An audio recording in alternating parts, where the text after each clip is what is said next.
కానీ నేరుగా అక్కడి నుంచి బయలుదేరి నాతో పాటు రండి మంత్రులు, పెద్ద పెద్ద కాంగ్రెస్ లీడర్లు, ఎఫ్టీఎల్లలో బఫర్లలో కట్టిన రాజభవనాలు నేను కూడా తీసుకొని మీ అందరం కలిసిపోదాం.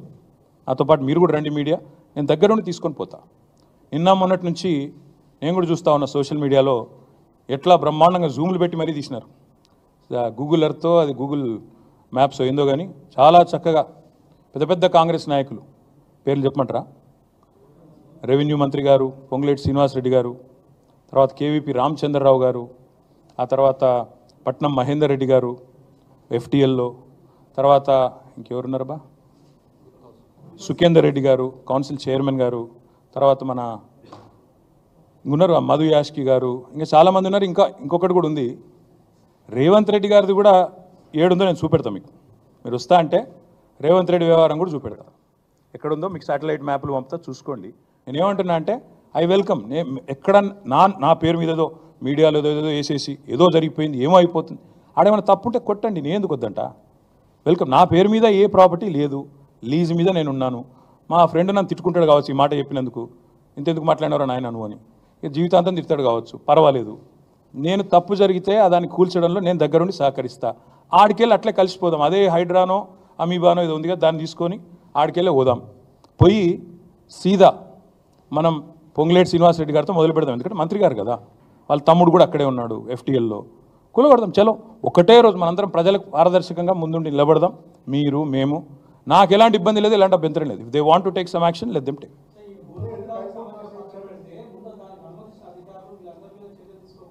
ప్రభుత్వంలో నేను లేను రాజు. సో మీరు పని చేయండి, అడగాల్సిన ప్రశ్న మీరు వేరే దిక్కు పెట్టాల్సింది నా మీద పెడుతున్నారు, మీరు అటు పెట్టండి.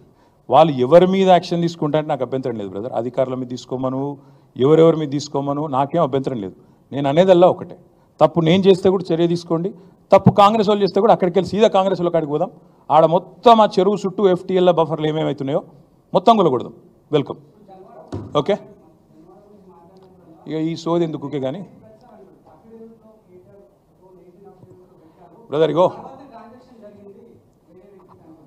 మీ పేరు బ్రదర్? ఏ ఛానల్? Very nice. అయితే V6 వివేక్ గారిది కూడా చక్కటి గెస్ట్ హౌస్, ఫామ్ హౌస్ నీళ్ళల్లోనే ఉంది. నేను V6 వివేక్ గారిని కూడా కొడతా ఉన్నా, V6 సంస్థను కూడా కొడతా ఉన్నా. దయచేసి మీ V6 వాళ్ళు వెళ్ళి 2 కెమెరాలు చక్కగా పెట్టి V6 వివేక్ గారు ఎట్లా కట్టారో అందులో అది కూడా తీయండి. దయచేసి ఎందుకంటే కూలగొట్టేటట్టు మరి మీరు దగ్గరుండి పెద్ద మనిషి కదా, ఎమ్మెల్యే గారు కదా, తప్పకుండా చేయాలి. నేను అనేదల్లా ఒకటే, ఖచ్చితంగా. సరే రేవంత్ రెడ్డి నువ్వు కాదు కదా, నీకు ఎందుకు టెన్షన్. కానీ నేను అనేదల్లా ఓకే థ్యాంక్ యూ, అంత ఆవేశపడకు. ఇంక కూలగొట్టట్లేదు, వివేక్ గది ఎట్లా కాపాడుకుంటాడు. కానీ నేను అనేదల్లా ఏంటంటే, నా అఫిడవిట్ ఏదైతే ఉందో ఇట్స్ పబ్లిక్ డాక్యుమెంట్. అఫిడవిట్లో ఏముందో ఆల్రెడీ పెట్టాను, నాకు దాచుకునేదేమీ లేదు. అఫిడవిట్లు ఉన్నాయి, చూసుకోండి. మీరు V6లు ఇంకా ఉన్నాయి కదా, చూసుకోండి. కానీ ఇవాళ సబ్జెక్టు నేను చెప్పిందేమో రేవంత్ రెడ్డి మోసము, కొడంగల్లు, బొమ్మరాజ్పేట, దౌలతాబాదు, అదేవిధంగా కోస్గిలో జరిగిన మోసము, రుణమాఫీలో ఆయన చేస్తున్న దగ. మీకు అది ఇంట్రెస్ట్ ఉన్నట్టు లేదు. నేను అందుకే చెప్తున్నా, తప్పు ఎవరు చేసినా చర్య తీసుకోండి. Let us start with ministers, let us go. Okay, thank you. నేను చెప్పినా తర్వాత మీ ఇష్టం. రేపు నేను చేవెళ్ళలో తొందరపడతాను, కవర్ చేసుకో, తొందరపడకు. చేవెళ్ళలో రేపు నేను పార్టిసిపేట్ చేస్తూ ఉన్నా. అదేవిధంగా సబితా ఇంద్రారెడ్డి గారు, నేను, స్వామి గౌడ్ గారు, మేమందరం కూడా రేపు చేవెళ్ళలో పార్టిసిపేట్ చేస్తూ ఉన్నాం. మా నాయకులు, మా ఎమ్మెల్యేస్ కానీ ఎమ్మెల్సీస్ కానీ ఉత్తర కుమార ప్రగల్భాలు పలికినారో అవన్నీ కూడా బూటకం, ఇదంతా పచ్చి దగా, మోసం అని చెప్పి నేను మొన్ననే చాలా వివరంగా మీకు చెప్పడం జరిగింది.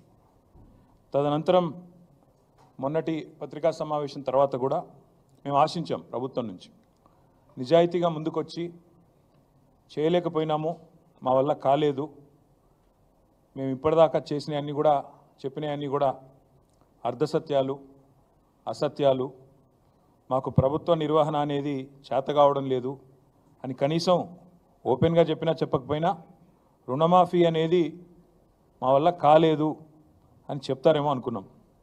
కానీ చాలా నీతిబాహ్యమైన రాజకీయాలు ఈరోజు కాంగ్రెస్ ప్రభుత్వం రేవంత్ రెడ్డి గారి నాయకత్వంలో చేస్తున్నది. రుణమాఫీ బూటకం, పచ్చి మోసం, దగా అని తెలిసిపోయింది. రుణమాఫీ కాదు, జరిగింది మాఫీ కాదు, పెట్టింది రైతుకు టోపీ అనేది చాలా స్పష్టంగా అందరికీ కూడా అర్థమైంది. రవ్వంత రుణమాఫీ చేసి కొండంత డబ్బా కొట్టుకున్న ఈ ముఖ్యమంత్రి డొల్లతనం, ఆయన చాతగాంతనం, ఈ అబద్ధాల ముఖ్యమంత్రి నిజస్వరూపం 70 లక్షల మంది రైతుల సాక్షిగా బయటపడ్డది. రాష్ట్ర వ్యాప్తంగా ఈరోజు మీరు చూసినట్టయితే రైతుల ఆగ్రహంతో రగిలిపోతూ ఉన్నారు. రుణమాఫీ కాలేదు అని మండిపడతా ఉన్నారు. బ్యాంకులకు తాళాలు వేస్తూ ఉన్నారు. ఎక్కడికక్కడ ప్రభుత్వ కార్యాలయాలను ముట్టడిస్తూనే ఉన్నారు. మీరు ఒక్కసారి చూసినట్టయితే ఎట్లా జరుగుతూ ఉంది పరిస్థితి అంటే, ఇవాళ ముఖ్యమంత్రి ప్రభుత్వం వారు చెప్తున్న మాటనేమో ఇది వ్యవసాయ మంత్రి గారి స్టేట్మెంట్, తుమ్మల నాగేశ్వరరావు గారి స్టేట్మెంట్. ఇది 2 లక్షల రుణం మాఫీ చేశాం, ఇది వ్యవసాయ మంత్రి స్టేట్మెంట్, తుమ్మల నాగేశ్వరరావు గారి స్టేట్మెంటు. 2 లక్షల రుణం మాఫీ చేశాము. కానీ పత్రికల్లో కొన్ని పత్రికలు చాలా స్పష్టంగా రాశాయి, రుణం తీరలేదు, రుణం తీరలేదు. ఎలా మోసం జరిగింది చెప్పారు, నేను కూడా వివరంగా చెప్తాను. రైతులతో మాట్లాడిచ్చారు. తర్వాత రైతులు రాష్ట్ర వ్యాప్తంగా రోడెక్కుతున్నారు. మాకెందుకు రుణమాఫీ జరగలేదు అని చెప్పి రైతులు రాష్ట్ర వ్యాప్తంగా రోడెక్కుతూ ఉన్నారు. ఎక్కడికక్కడ ఇవాళ రణరంగంగా రుణభంగం జరిగింది కాబట్టి రణరంగంగా రాష్ట్రంలోని ప్రతి గ్రామం కూడా మారిన పరిస్థితి.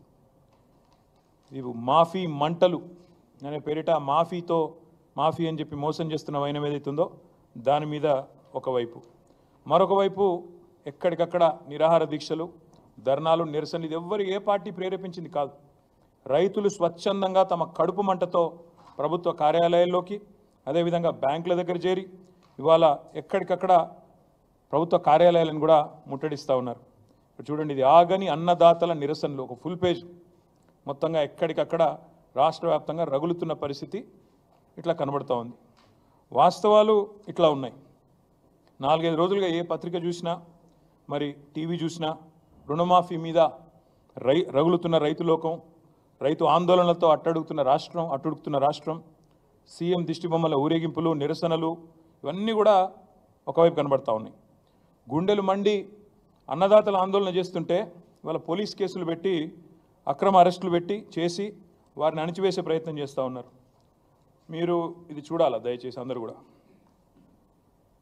ఆదిలాబాద్ జిల్లాలో తలమడుగు మండలంలో 13 మంది రైతుల మీద, బజార్ హత్నూర్ మండల్లో 4 రైతుల మీద కేసులు పెట్టడమే కాదు, ఇది ఎఫ్ఐఆర్ కాపీలు, these are the FIR copies.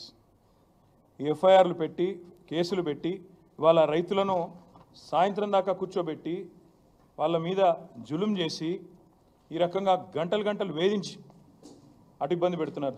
ఏం సెక్షన్లు పెడుతున్నారు ఈ రైతుల మీద?